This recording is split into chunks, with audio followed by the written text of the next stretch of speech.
Zastavila ťa polícia a teraz ti hovorí, že chce prehľadať auto. Čo urobíš? Otvoríš kufor? Povieš, kde čo leží? Alebo vieš, že na to musia mať zákonný dôvod? Podľa trestného poriadku, paragraf 99, je motorové vozidlo tzv. Iným priestorom. A to znamená, na jeho prehliadku platia rovnaké pravidlá, ako keby chceli vojsť do tvojho bytu.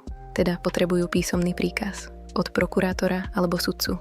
Existuje jedna výnimka. Bez príkazu môžu konať, ak existuje tzv. Dôvodné podozrenie, že sa v aute pácha trestný čin.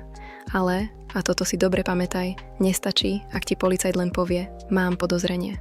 Podozrenie musí byť objektívne a overiteľné. Nie len slovné vyhlásenie jedného policajta. Preto pravidlo číslo 1, nič nepriznávaj. Pýtajú sa, či máš v aute drogy, odpoveď je nie. Bez priznania niet dôvodu.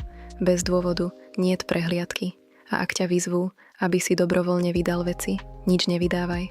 Čo teda môže policajt bez príkazu? Pozrieť sa do auta zvonku, cez okno, to je všetko. Žiadne otváranie dverí, žiadne prehrabávanie, žiadne iba sa rýchlo pozriem. Fyzický vstup do vozidla bez príkazu? Nezákonné. A ak policajt napriek tomu do auta vliezol, bez príkazu, bez zákonného dôvodu? Všetko, čo našiel, je nezákonne získaný dôkaz.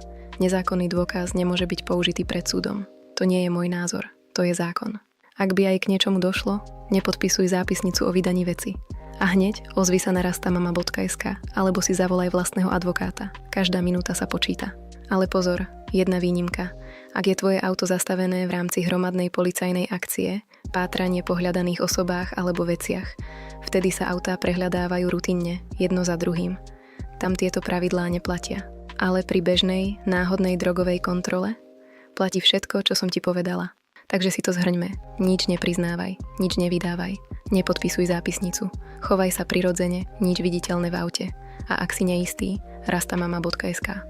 Veď viete, čo hovorievali naši starí otcovia, mlčanie je zlato a v tomto prípade doslova.